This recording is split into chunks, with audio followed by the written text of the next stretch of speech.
You're listening to Deliberate Living, a podcast that inspires, empowers, and encourages listeners to live life more authentically.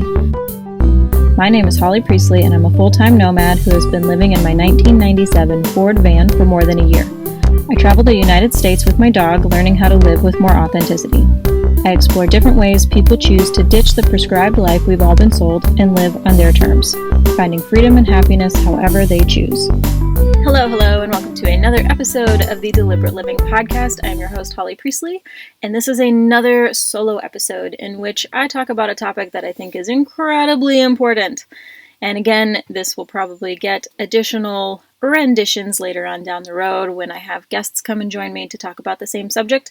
I just want to get my thoughts and feelings out there first so that in later episodes I can really get the full effect of having other opinions come on the show. So today we're going to talk about starting before you're ready.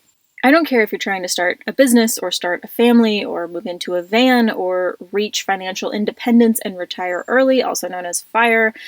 I don't care if you're trying to try out for the Olympics. If you wait until you're ready to do anything, you're never going to reach your goal.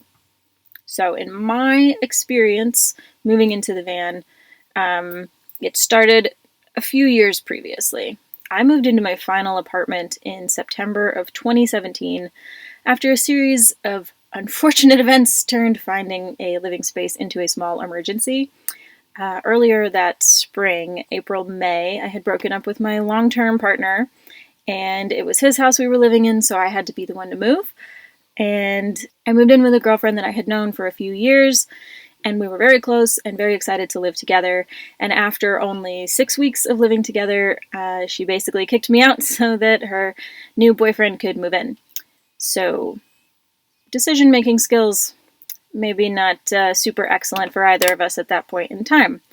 And as a result, I had to find a new place to live. And because I had lived with a partner for so long, and then very briefly with another friend who had come with all of her own things, I was basically left without anything. I didn't have anything to fill a house with. I didn't have a lot of furniture. I didn't have any kitchen items. I didn't have any of that stuff that would go into making a house a home. And even just finding a place to live as a single self-employed lady was kind of a challenge in and of itself. If you've ever tried to rent an apartment, you know that usually they want some kind of rental history, which of course I didn't have because I had been living in other situations where I didn't have a rental history exactly, didn't have a landlord, didn't have a lease, didn't have any of that. And also I was self-employed, so my income was super varied. I got very lucky, and my landlady at the time took pity on me and saw that I was really committed and, I'm not gonna not pay rent. So we made it work, but then I moved into this apartment that was completely empty and all my own. And now it came with a lot of freedom in the sense that I got to choose how to fill it with whatever I wanted, and also a lot of responsibility to pay for all those things that I wanted. So I spent far too many hours and dollars at the Target and the thrift store that were just down the block, stocking my single lady apartment. And as I was doing it, I was in my late 20s. I was like, I'm never going to do this again. This is not the first time I've been here. This is not the first time I've had to basically replace a life's worth of things. And I'm never going to do it again. I'm never going to be in the position where I have to re-buy all of this shit again. I'm going to keep it for myself, and it is mine, and I'm buying it, and I'm never going to compromise on that again. And this was in, like I said, September, and just like 3 months later in December, I decided that I was going to buy a van sometime in 2018 so that I could move into it, or I was taking that goal off of my list. And obviously, you can see that I'm in the van. So in September, I moved into the house. I spent far too much money and time appointing it and making it very nice for myself. And then 3 months later, I decided, in the next year, I was going to buy a van. So I was dealt with a lot of change all at once, which is something I'm pretty on brand for me. I test drove my first van in January and was immediately excited about all the possibilities. So I started getting rid of all of that stuff slowly, starting in January. I got rid of a lot of my clothes and my dishes and my little office nook that I had set up for myself. I got rid of a lot of furniture. I got rid of big stuff and small stuff before I even had the van. The hardest thing for me to get rid of was my plants, to be honest. I really enjoyed living in a jungle, and that was really nice.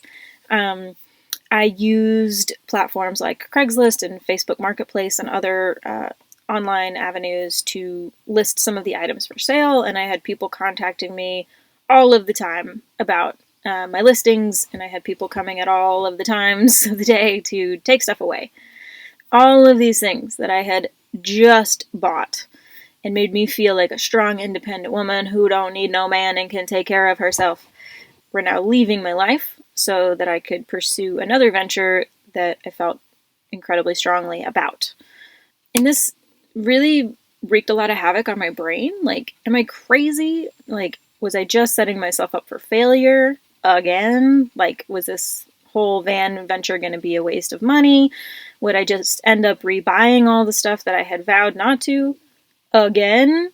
And I started doing all of this before I even had the van, so that added another layer of potential insanity to my plan.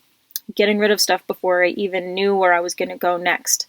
My apartment was getting emptier and emptier, and I was, sitting on pillows on the floor with just like a lamp nearby because this old apartment, cute as it was, did not have overhead lighting.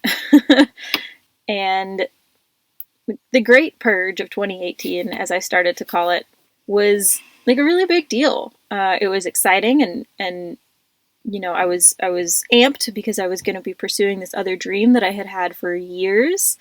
And it was nerve-wracking because I didn't know if I was going to be shooting myself in the foot and if I was just setting myself up for another round of what the fuck did I get myself into.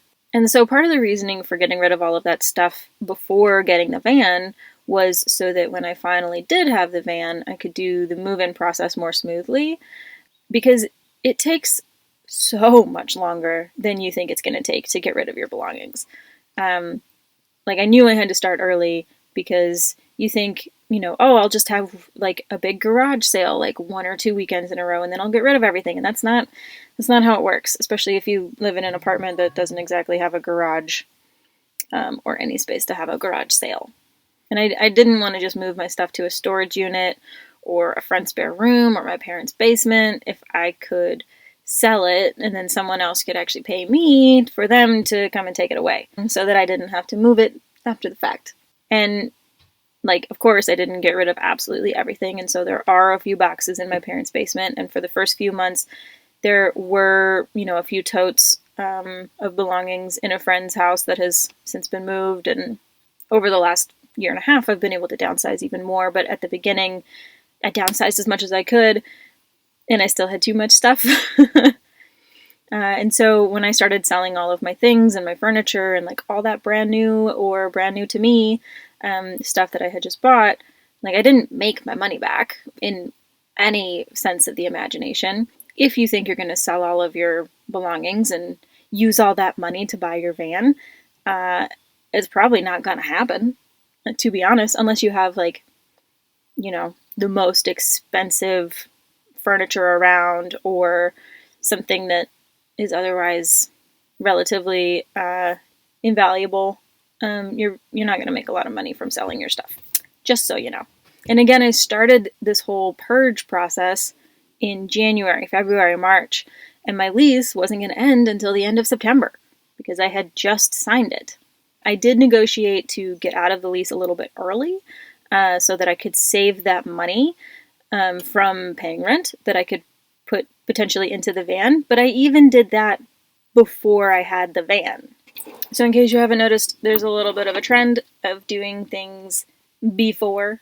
If I had waited until I had the van, all of this could have still happened, of course, but it wouldn't have been as urgent or even as cathartic an experience. And logistically, it would have been more challenging also because I didn't end up getting my van until August. So if I had waited to start downsizing and start the Great Purge of 2018 until I had the van, that would only have given me maybe a month or two to conduct all of the purging, all of the selling of the belongings, as well as the build out. And that would probably have meant that I would have been scrambling and things would have been really stressed out and very quickly needing to take place, and maybe I would have had to sign another lease to maintain my space, and it wouldn't have worked out quite as well. And I'm really glad that I didn't do that because, planned on buying a van sometime in 2018, test drove my first van in January, bought this actual van in August. That's a good long amount of time to spend working on the process of moving into the van even before you have the van. If I had shrunk everything into those last 2 months, it would have been a lot of heckin' work and a lot of frustration for me, and things would have fallen through the cracks, and I'm really glad that that didn't happen. And I'm a little woo-woo, more woo than your average person probably, but less woo than your super hippie. I did believe that if I took the right actions before I had the van, I would be telling the universe that, yes, I'm serious about this. Please bring me a van soon. And of course, as the universe does, as soon as I was ready, as soon as I was out of the apartment and into my house sitting gig, a van appeared. This van appeared. And luckily I did have a few months of house sitting during which I could finalize my build out and further downsize. But if I hadn't started the process in January, I would never have been ready the following January to move into the van, just because of the nature of, the logistical shifting of belongings and finances. And so much of it was my mindset. I had to change my brain around, and, this was something that I've wanted for a long time. It was something I was very excited about, but it still took a lot of work to shift my mindset around that I was actually doing it. And that all happened before I had the van. And then when I got the van, I was better set up for success. So waiting until you're ready is a really clever excuse, but all it is an excuse. It's an excuse for you to keep playing it safe and abiding by the status quo that you've already set for yourself. You might think that you're being smart and responsible and, taking care of business, but what you're actually doing is being scared and non-committal. So I'm not saying that you need to leap into the unknown without first doing some research or at least checking your landing. That would be wholly irresponsible and not something I condone. Definitely do your research, but also don't get stuck in the research phase and don't get analysis paralysis. Don't just stop there. If you do too much research, you're never going to do it because you're going to find all the reasons not to. And if you don't do any research at all, you might miss some really important things that could have made your transition even easier.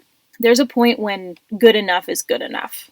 So regardless of what it is that you want to do, regardless of what it is that the next shift you want to take in life is, you're not going to know everything about living in a van, or parenting your first kid, or starting your own business, or walking on the moon until you actually start doing those things. There's no amount of reading or YouTubing or hemming and hawing that will get you there. Experience is the best teacher. So don't cheat yourself out of an experience that you really want to have just because you're afraid to go after it. It's okay to be scared of the thing that you want. The unknown is very scary, but you have to do it scared. You have to do it anyway. If it's something that you actually want to do, you have to go do it. You only feel fear before you do the thing, and then afterwards it kind of goes away. If you want to live and work in Spain for 6 months, you need to start now. Download Duolingo, start teaching yourself Spanish, look at potential woofing opportunities, in whatever country it is that you want to go to, or remote jobs, or something of that nature. Start scouring Airbnb or Craigslist so you can get a lay of the land and maybe potential lodgings and see kind of what things cost. Get started on that stuff, but then buy the freaking plane ticket. Do the damn thing and go. If you want to own your own massage practice, first make sure you're properly certified and all of that. But then, look into how much it costs to rent a really tiny office space. You don't need much space for a massage table. Maybe a waiting room and then the massage room itself, and that's about it. So look at how much those commercial spaces cost to rent and what those leases kind of look like. so that you know what your overhead is, save a little bit of money, put out some feelers to your most loyal clients, and kind of like let them know that you're thinking about changing locations or starting your own thing. And then like sign a lease, register your LLC, open your doors, start your own business. Don't think about it too much. Maybe you want to leave your office job in favor of remote work that allows you to stay home with your kids or care for your aging parents or travel the world. If you want to make any kind of career change, update your resume and your LinkedIn profile. Start there. Look into maybe boot camp type courses that'll teach you like coding or marketing or customer service or something of that nature, jobs that you're interested in and you know have that remote possibility. Those classes might be able to give you like a leg up in the new industry or help you make those connections or give you a little bit more confidence in pursuing this change.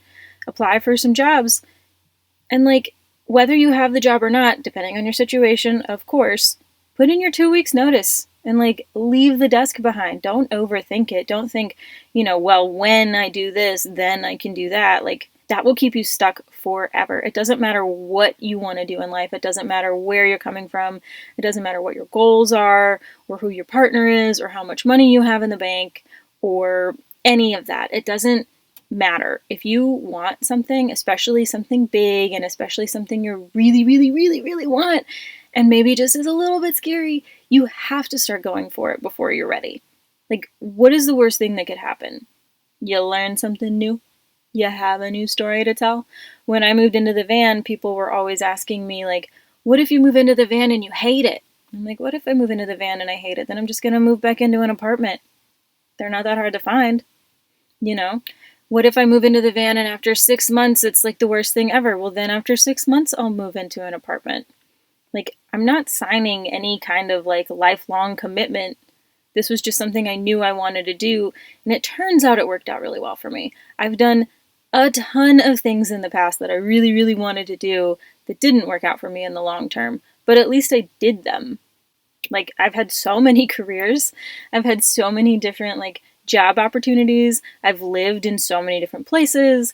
I've had so many different relationships, all of which I thought I wanted at the time, and I genuinely wanted at the time, and then I did them, and they either did or didn't work out. And they didn't work out. Cool, now I have an experience. Now I have something I can talk about. Now I have something that I can give advice on because I've already done that. If you don't go for what you want, the worst thing that can happen is that you live with the regret for the rest of your life, and you have all of those constant what ifs that just haunt you and follow you around everywhere. So you have to think about what it is that you want the most right now, what you're afraid of about it, and why are you holding yourself back. And then alternatively, I want you to consider what moves you're actually making today to make that thing happen. Like when I moved into the van, it wasn't like I have to buy the van first and then. It was like, okay, I'm going to move into the van. Cool. I probably have too many clothes. Why don't I go through my clothes? And of course, this was not a one-time thing. I had to go through my clothes multiple times, and I still have too many clothes.